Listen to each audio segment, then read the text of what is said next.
Airbnb is supposed to feel safer than a hotel, a private house, a quiet room, a weekend away from everything. But the problem with staying in someone else's property is simple. You never really know who still has a key, what parts of the house are hidden, or whether the host has truly left. Tonight, you'll hear 3 Airbnb horror stories that sound fake at first, until you realize every one of them could happen to anyone. The first story is about a locked attic that wasn't supposed to exist, and the person secretly living above the bedroom. The second follows a couple who arrived at their rental only to find another guest already inside, with a booking confirmation that should not have been real. And the final story is about 2 friends who booked an entire house for privacy, then discovered the host had never actually left. So before you book your next quiet weekend away, check the locks, check the rooms, and if you hear footsteps above you, don't assume it's just the house settling. If someone had told me before this trip that I'd end up calling the police over an Airbnb attic that wasn't supposed to exist, I would have laughed. Looking back now, I wish I had trusted my instincts the moment I arrived. I booked the Airbnb because it was cheap.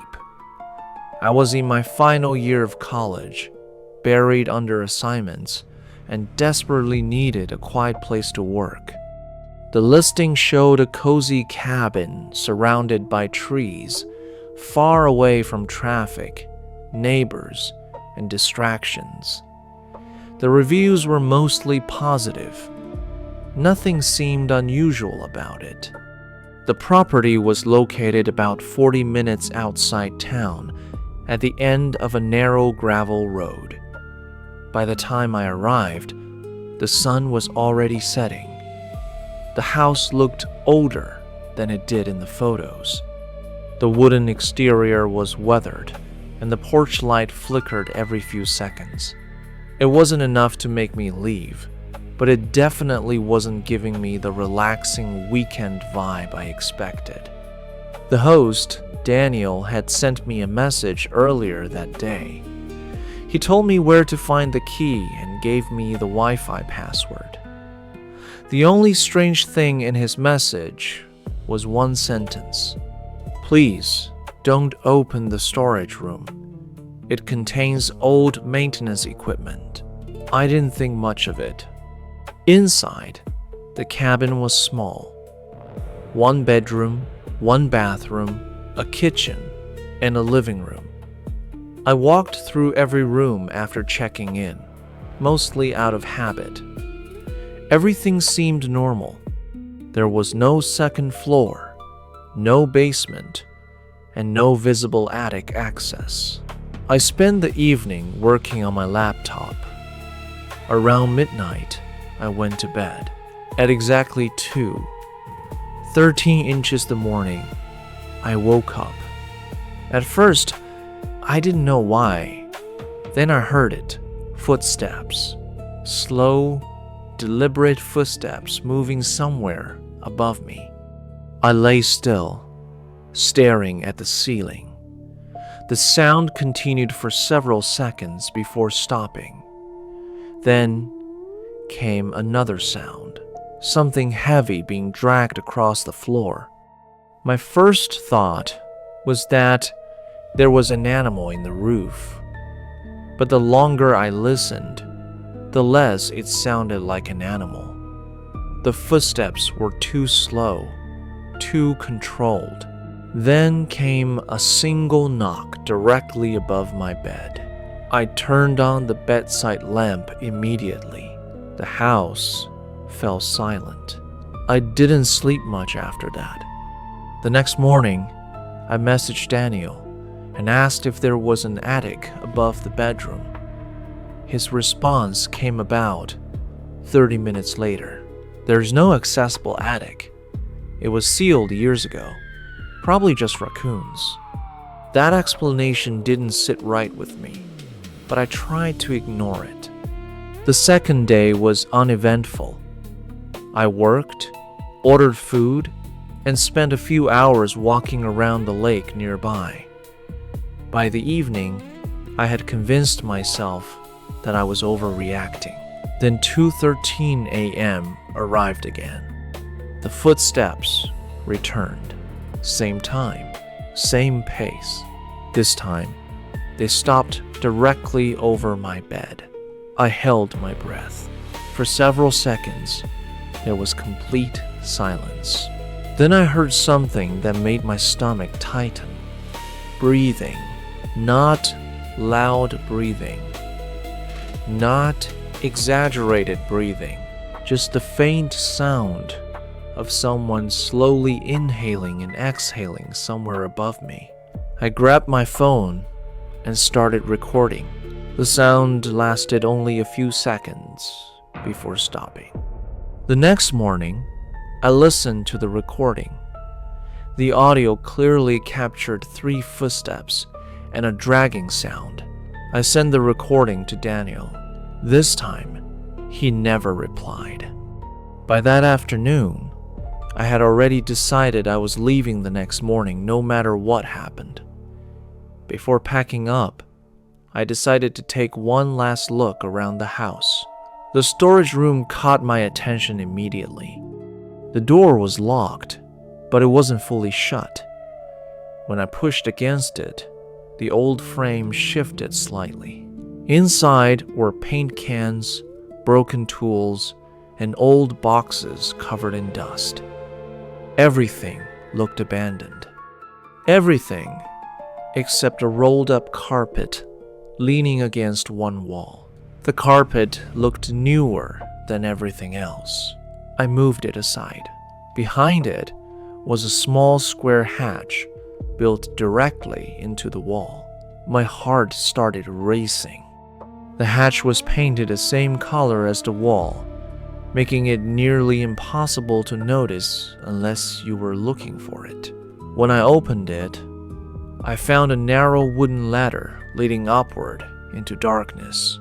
The attic wasn't sealed. It was hidden. I should have left right then. Instead, I turned on my flashlight and climbed. The air grew warmer as I moved higher. It smelled stale, like a room that hadn't been properly ventilated in years. When I reached the top, my flashlight revealed something that instantly made me regret climbing up. There was a mattress, not an old discarded mattress. A mattress someone had been using. Beside it were water bottles, food wrappers, a pillow, a blanket, and a small battery-powered fan. Someone had been living there. Recently, I slowly moved my flashlight across the room. That's when I noticed a narrow gap between the floorboards.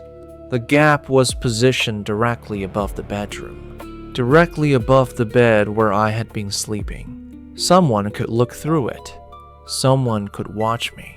My chest tightened. Then my phone vibrated. An airdrop notification appeared on the screen. The sender name was Attic. For a moment, I genuinely thought I was imagining it. Then another notification appeared. An image file. My hands were shaking as I accepted it. The photo loaded. I nearly dropped my phone. The picture showed me standing inside the attic. It had been taken from behind, from somewhere in the darkness. Someone had taken that photo while I was standing there, which meant someone had been in the attic with me less than a minute earlier. I didn't even remember climbing down. I practically fell down the ladder and sprinted out of the house. Within seconds, I was inside my car, with the doors locked. I called 911 immediately. While waiting for the police, my phone rang. Daniel. The first thing he asked wasn't whether I was okay. It wasn't what happened. Instead, he asked, "Did you go into the attic?" The question sent a chill through me. When the police arrived, they searched the property from top to bottom. The attic was empty. No person, no phone, no identification, nothing. Only the mattress, food wrappers, water bottles, and blanket remained. According to the officers, whoever had been there must have escaped before they arrived. Daniel later admitted that several months earlier, someone had secretly stayed inside the attic for days before being discovered. He claimed he believed the problem had been solved. I checked out that same night and drove back home. For several weeks, I tried not to think about it. Then, an email arrived. The sender was Airbnb. The subject line read, "How was your stay?" At first, I assumed it was a standard feedback request. Then I noticed an attachment. Curious, I opened it. It was a screenshot from what appeared to be a security camera. The image showed the bedroom where I had stayed. The timestamp read 2:13 a.m. I was asleep in the bed. The bedroom door was slightly open. Standing in the gap was a person. Only part of their face was visible. One eye, one hand gripping the doorframe. Watching me sleep, I felt sick. Then I noticed the timestamp again. The photo had been taken 2 days after the police searched the attic. 2 days after they said nobody was there. I immediately forwarded the image to the police. By the following morning, the Airbnb listing had disappeared. The property was removed from the platform. 6 months later, curiosity got the better of me. I searched for the address again. The cabin was back online. Different host, different photos, different description. But it was the same house, the same bedroom, the same ceiling, the same storage room. Except this time, the listing made no mention of an attic. And for some reason, there wasn't a single photo showing the wall where the hidden hatch had once been.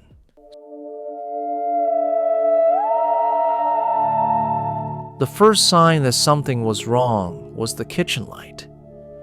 We had booked a remote Airbnb cabin for the weekend, and according to the listing, the place was supposed to be empty.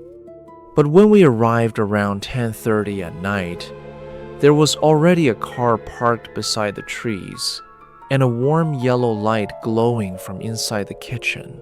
My girlfriend Emma looked at me and whispered, "Did the host say anyone else would be here?" I checked the address again. Same cabin, same green front door, same wooden porch from the photos.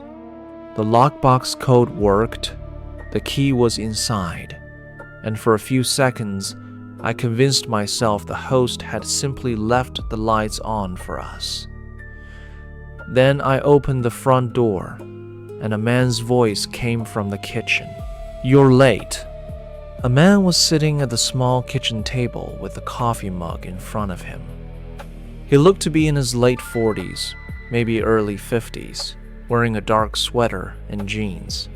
He didn't look surprised to see us. He didn't look scared. He looked annoyed, like we had interrupted him. I stood there with my hand still on the door handle and said, "I'm sorry. Who are you?" He looked at me, then at Emma, then back at me. "Who are you?" I told him we had booked the cabin through Airbnb for the weekend. That was when his expression changed, but not into confusion. It was more like disappointment, as if this had ruined something he had planned. He slowly reached into his pocket, pulled out his phone, and showed us his screen.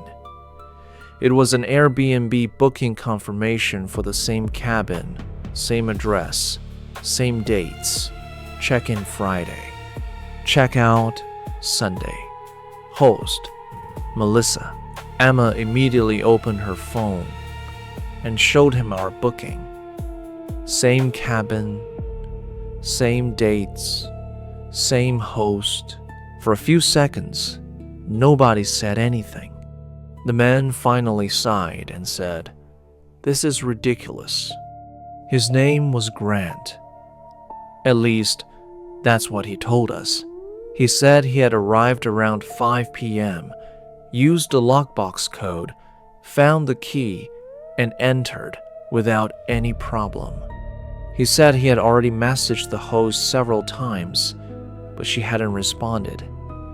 We tried calling her from our phone. No answer. We messaged her through Airbnb. Nothing.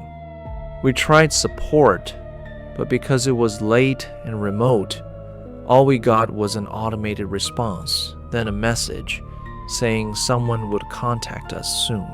Emma whispered that we should leave and find a hotel. I checked the map. The nearest motel was over an hour away, and almost everything nearby was either closed or fully booked because of a local festival that weekend. We were tired. It was dark. We had already paid. And Grant, as uncomfortable as the situation was, didn't seem aggressive. He actually offered to leave first, but then said his car had been acting up and he didn't want to drive that road at night unless he had to. That was the first thing that didn't sit right with me. His car had looked fine when we pulled in. And if he was so worried about driving at night, why had he booked a cabin this remote? Still, we made the worst decision possible. We stayed. The cabin had 2 bedrooms, one upstairs and one downstairs. Grant said he had already put his things in the upstairs bedroom, so Emma and I took the downstairs room. We locked the door from the inside with a small push lock that didn't feel very strong. I also placed one of our bags in front of it, just so I'd hear it move if someone tried to come in. For the first hour, nothing happened. We kept our voices low, trying to figure out what to do. Emma wanted to leave at sunrise. I agreed. We both tried to laugh it off, calling it an Airbnb double booking nightmare. But neither of us actually thought it was funny. Around midnight, I heard footsteps upstairs. That wasn't strange by itself. Grant was up there, but then the footsteps stopped directly above our room. They stayed there for a long time. No movement, no creaking, just the feeling that someone was standing in one place.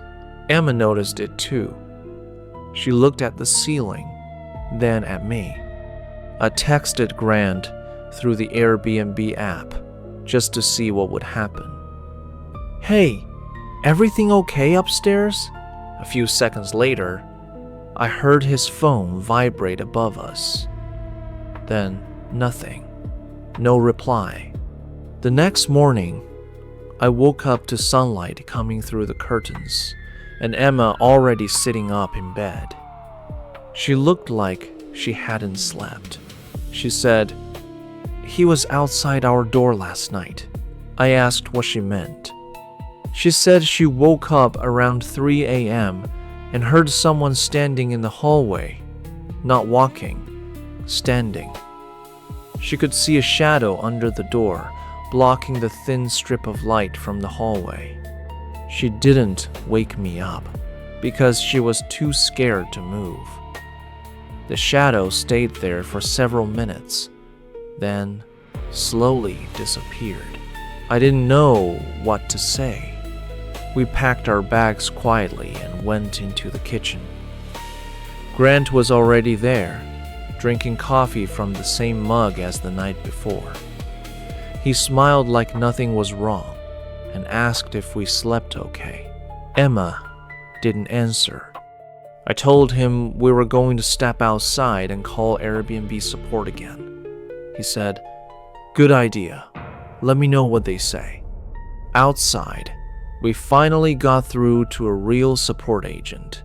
I explained everything: the double booking, the man inside, the matching confirmation, the host not responding. The agent put me on hold for nearly 10 minutes. When she came back, her voice had changed. She said, "Sir, I only see one active reservation for that property this weekend, and it's under your name." I asked her to check again. She did. Same answer. There was no second booking. No Grant. No other guest. I told her he had shown us a confirmation email. She asked if I had taken a photo of it. I hadn't. I asked if maybe it was a system error. She said it was possible, but unlikely. Then she said something that made my mouth go dry. "Do not confront him. Leave the property if you feel unsafe." We didn't go back inside. Not right away. Instead, I walked to the side of the cabin to look at his car. The gray sedan was still there, but something was wrong. The license plate was covered in dried mud, not naturally splattered, covered, like someone had intentionally smeared mud across it. Emma grabbed my arm and whispered, "We need to go." We started walking back toward our car when the front door opened. Grant stepped onto the porch. He didn't look angry. That somehow made it worse. He smiled and said, "Everything sorted out?" I said yes, even though my voice barely worked. I told him Airbnb had arranged another place for us nearby and we were going to head out. His smile faded slightly. He said, "That's strange. They told me the same thing." Neither of us responded. Then he said, "Before you leave, can you help me with something upstairs?" I told him we couldn't. We had to go. He looked at Emma, then back at me, and said very calmly, "You should at least take your things." That was when I realized our bags were still in the downstairs bedroom. I didn't want to go back inside, but I also didn't want to leave our wallets, laptop, and IDs behind. So I told Emma to stay near the car with her phone ready, and I went in alone. The cabin felt different in daylight. Less scary, but more wrong. The kitchen smelled like coffee and damp wood. Grant stayed on the porch. I could feel him watching me through the open door. I walked quickly to the bedroom. Our bags were not in front of the door anymore. I stopped. We had left one bag leaning against the door from the inside. Now it was sitting beside the bed. The bedroom door had been opened. I grabbed both bags and turned to leave, but something on the bedside table caught my eye. It was a folded piece of paper. On it was written, "Ask him how he got the code." I stared at it, confused. Then I heard Grant's voice from the hallway. "What did you find?" I don't know how he moved that quietly. 1 second, he was outside. The next, he was inside the cabin, standing at the end of the hall. I shoved the note into my pocket, picked up the bags, and said, "Nothing, just making sure we didn't forget anything." He stepped slightly to the side, blocking part of the hallway. For a moment, I thought he wasn't going to let me pass. Then he smiled again and said, "Drive safe." I walked past him without looking back. The second I reached the car, I threw the bags into the back seat and told Emma to get in. Grant stood on the porch as we pulled away. He didn't wave. He just watched us until the trees blocked him from view. We drove for nearly 15 minutes before either of us spoke. Then Emma asked, "What was the note?" I handed it to her. She read it twice. "Who wrote this?" she asked. I didn't know.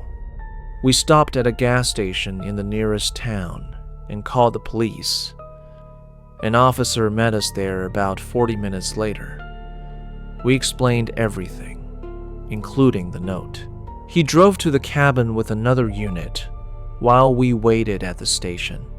When they returned, Grant was gone. His car was gone.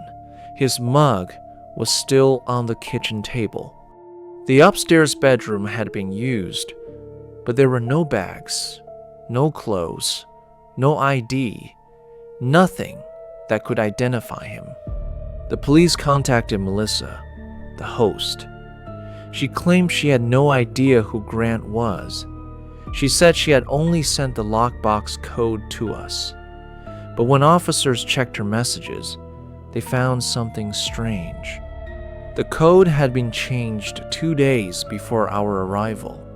Melissa said she hadn't changed it. Airbnb investigated the booking confirmation Grant had shown us. They couldn't find any active reservation under his name. But a few weeks later, we received a final update from support. They said the confirmation number Grant showed us matched a real booking from 3 years earlier. Same cabin, same weekend, different guest. That guest had been a man named Thomas Reed. And according to public records, Thomas Reed had died 8 months after that stay.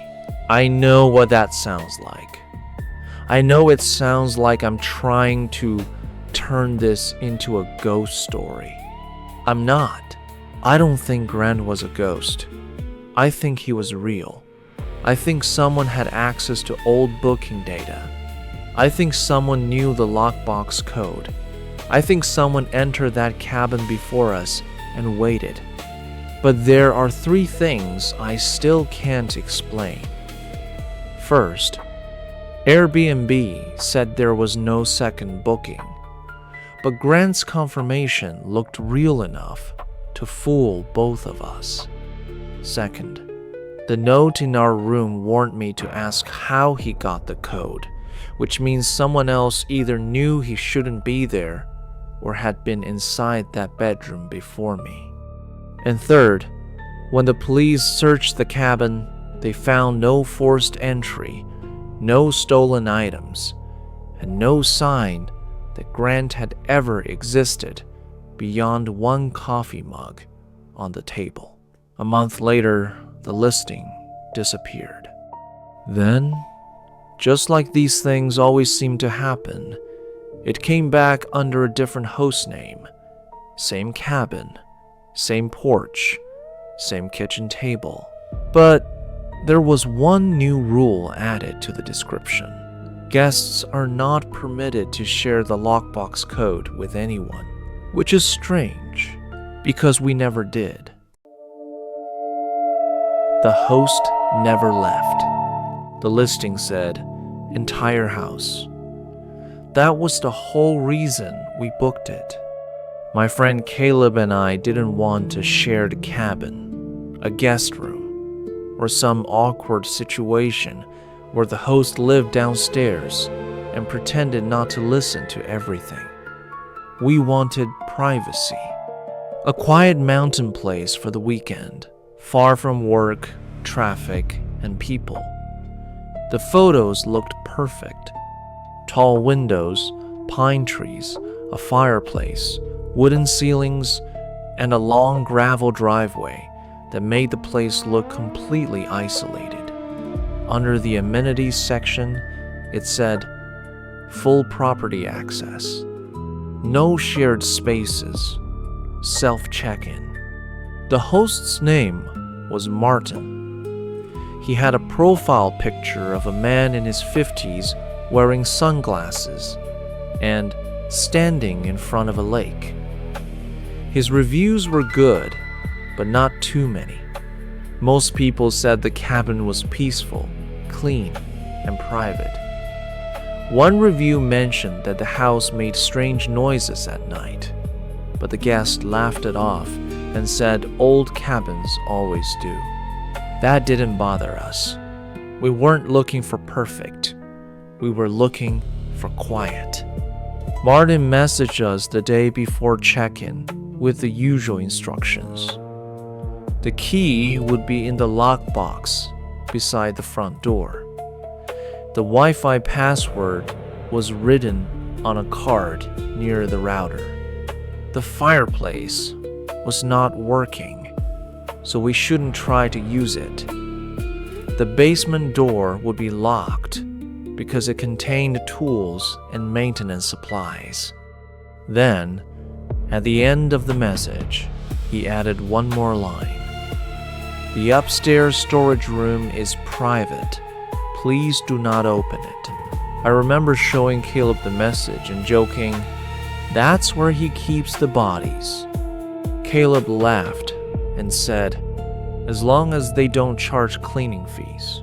That was the last time the joke felt funny. We arrived just before sunset on Friday. The drive up was beautiful at first, then slowly turned uncomfortable. The road became narrower, the trees got thicker, and our phones started losing signal. By the time we reached the cabin, there was only one weak bar on my phone, and Caleb had no service at all. The place looked exactly like the photos, which somehow made it feel less suspicious. Same wooden porch, same tall windows, same dark green front door, same forest pressing in from every side. The lockbox code worked. The key was inside. The cabin smelled like cedar, dust, and something faintly metallic that I couldn't place. Not bad, just old. We walked through the house, checking rooms like people always do when they stay somewhere unfamiliar. Living room, kitchen, downstairs bathroom, 2 bedrooms, and a staircase leading to a small upper hallway. At the end of that hallway was the storage room door. It had a small sign screwed into the wood that said, "Private storage, do not open." The door was locked. Caleb tried the handle once, not seriously, just out of curiosity. It didn't move.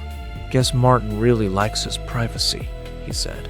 The first night was normal, or at least normal enough. We ordered food from a place nearly 30 minutes away, watched a movie, and complained about how weak the Wi-Fi was. Around midnight, Caleb went to bed in the downstairs guest room, and I stayed in the living room for another hour, scrolling through my phone near the router because that was the only spot where the internet worked. Before going to sleep, I turned off every light. I'm sure of that. But when I woke up around 3 a.m. to get water, the kitchen light was on. I stood in the hallway for a second, half asleep, staring at it. Caleb's bedroom door was closed. The house was silent. I assumed he had gotten up, made a drink, and forgotten to turn the light off. I turned it off and went back to bed. The next morning, I asked him about it. He said he never left his room. We both brushed it off. Maybe I had forgotten. Maybe one of us had switched it on without thinking. Small things like that happen. You don't start panicking because of a kitchen light. Not at first. The second strange thing happened that afternoon. We were making coffee, and Caleb noticed a mug sitting in the sink. Neither of us had used it. We had brought disposable cups because we didn't feel like washing dishes. The mug was plain white, still damp inside, with a faint coffee stain near the bottom. I thought maybe the cleaner had left it there. Caleb said cleaners usually don't drink coffee and leave mugs in the sink for guests to find. Again, we ignored it. That night, the weather turned bad. Wind pushed against the windows, and rain tapped the roof hard enough to make the whole cabin feel smaller. Around 11 p.m., we were in the living room watching a movie when we heard a creak from upstairs. Old house, rain, wind. That was the first explanation. Then it happened again. This time, it wasn't just a creak, it was a step. Then another. Slow footsteps moving across the upstairs hallway. Caleb muted the TV. We listened. The footsteps stopped. For a few seconds, everything was quiet except the rain. Then one floorboard groaned directly above the living room. Caleb looked at me and whispered, "Are you hearing that?" I nodded. We went upstairs together, mostly to prove to ourselves that nothing was there. The hallway was dark, and the air felt colder than it had earlier. Both bedroom doors were open. Bathroom, empty. Closet, empty. At the end of the hall, the private storage door was still locked, but there was light coming from underneath it, a thin yellow line across the floor. Caleb whispered, "Was that on before?" I didn't answer, because I already knew it wasn't. I messaged Martin through the Airbnb app.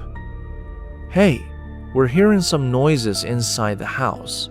Is anyone supposed to be here?" His reply came almost instantly. "Old cabins make noise. Don't go upstairs after midnight." Neither of us moved for a moment. Caleb read the message again and said, "You didn't tell him it was upstairs." That was when the situation changed. Before that, everything had been explainable. Annoying, weird, maybe uncomfortable, but explainable. After that message, it felt like the cabin had shifted around us. We went back downstairs and locked ourselves in Caleb's room. Not because it was safer, but because it was the only room with a chair heavy enough to push under the doorknob. We didn't sleep. We just sat there whispering, listening to the rain and the occasional groan of wood from above. Around 2 a.m., Caleb had to use the bathroom. He didn't want to go alone, so I went with him. I stood in the hallway while he went in. That was when I noticed the wall beside the kitchen. There was a narrow vertical line in the wood paneling. I had walked past that wall at least 20 times and never noticed it. It looked like part of the design, but once I saw it, I couldn't unsee it. There was a hidden door built into the wall, painted and finished to blend in with the rest of the cabin. Caleb came out and saw me staring. "What is that?" he whispered. I pressed my fingers against the edge. The panel moved slightly. Then, from behind it, we heard someone cough. Not upstairs, not outside. Behind the wall, Caleb whispered, "Nope, we're leaving." He was already backing away when the panel clicked from the inside. We froze. For a few seconds, nothing happened. Then the hidden door opened about 2 inches. Cold air slipped out. Neither of us spoke. I don't know what possessed me to pull it open the rest of the way. Maybe fear makes you stupid. Maybe I needed proof. Behind the wall was a narrow corridor, barely wide enough for one person. It smelled damp and stale, like concrete and old clothes. The corridor ran behind the kitchen, and seemed to turn upward toward the second floor. On the wall, there were wires. Not old wires, new ones. Caleb turned on his phone flashlight and aimed it down the passage. About 10 feet in, there was a small room built into the space behind the stairs. Inside was a bed, a laptop, food wrappers, a pile of clothes, a medication bottle, and 3 security monitors. The monitors were on. One showed the living room, one showed the upstairs hallway, one showed Caleb's bedroom, the room we had been sitting in all night. For a few seconds, my brain refused to process it. It kept trying to turn the monitors into something else. Old equipment, security system. Maybe the host had cameras outside, and one was mislabeled. But then, Caleb moved behind me, and on the monitor showing his bedroom, I saw movement at the exact same time. Live feed. He whispered, "He's watching us." That was when a voice came from above us, low and calm. You weren't supposed to find that door. It came from somewhere upstairs. Maybe the storage room, maybe a speaker, maybe the corridor itself. I don't know. I just remember Caleb grabbing my arm so hard it hurt. We ran for the front door. It wouldn't open. The deadbolt had been locked from the outside somehow, or jammed. Caleb slammed his shoulder into it twice, but it barely moved. I tried the back door. Same thing. Locked, stuck, useless. Then, the hallway light went out. Then, the kitchen light. Then, the living room. One by one, the cabin went dark. Caleb grabbed a dining chair and threw it through the kitchen window. The glass exploded into the sink. Rain blew in immediately. He climbed through first, cutting his jacket on the frame, then helped me out. We hit the wet ground hard and ran toward the tree line because the driveway was too exposed and the car keys were still inside on the counter. Behind us, the upstairs window lit up. I looked back once. A man was standing there. Not a shadow. Not a figure I imagined because I was scared. A man. He was holding a phone in one hand, and the glow from the screen lit the lower half of his face. He didn't yell. He didn't chase us. He just watched. We kept running until the cabin disappeared behind the trees. It took almost 20 minutes before my phone got enough signal to call 911. We waited near the road in the rain, shaking, soaked, and listening to every sound from the forest like it might be footsteps. Police arrived nearly 40 minutes later. By then, Martin was gone. They found the hidden corridor. They found the room behind the stairs. They found the monitors, the bed, the clothes, the food, and the camera feeds. There were cameras in the living room, the hallway, and both bedrooms, small ones, hidden in smoke detectors, air vents, and one inside a digital clock on the nightstand. They searched the upstairs storage room too. It wasn't storage. It was connected to the hidden corridor. There was a second exit behind a loose panel that led out through the back of the house into the woods. Martin's Airbnb account disappeared the next morning. His phone number was disconnected. The profile photo, according to police, didn't match any real ID connected to the property. The cabin itself was owned through a rental management company, and they claimed they had never met Martin in person.